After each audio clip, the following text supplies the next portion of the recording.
So you caught a wild fish to keep and you wonder, what now? Following these simple rules will help you decide if you should bake or pan fry a whole fish, because you need to know that that fish is cooked thoroughly so that it easily flakes off the bones.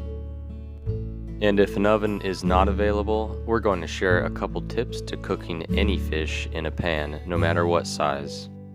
And don't forget to subscribe to Foster Gulch Outdoors and Wildlife by clicking this button right down here in the right hand corner. Wild-caught fish not only taste great, but frying them up at your camp out in the wilderness can be a really fun experience. But most people may run into this problem where the inside of the cavity isn't cooked thoroughly.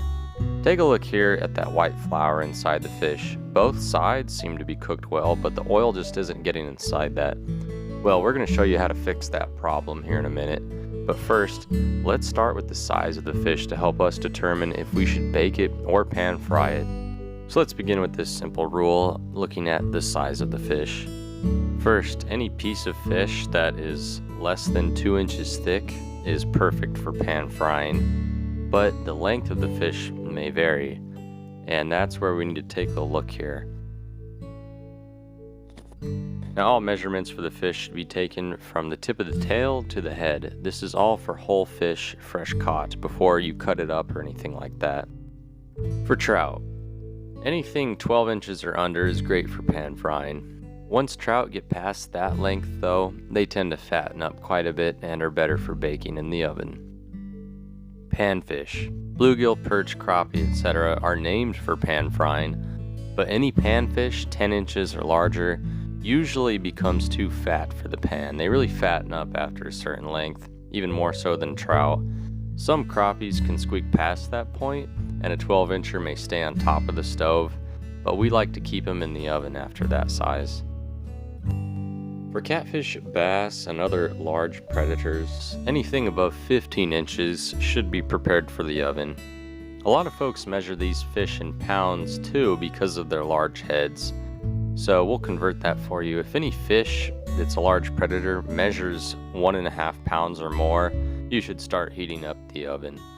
Because it's kind of difficult to measure the thickness of the fish, that's what this chart is for, because by looking at the overall length or weight of the fish, you can kind of get an idea if it is 2 inches thick or more. So what if you're caught out in the wild and there isn't an oven available? Most people like to fry up their catch right after they catch it. Here's a couple of tips for cooking a larger fish that might not follow our rules for the pan. First, if you have a longer fish, go ahead and just cut it up into 2 sections by dividing it right in the center to cut it in half. This is right where the rib cage ends. That cavity where the ribs are is what makes it very difficult for heat and oil to reach the thickest part of the fish.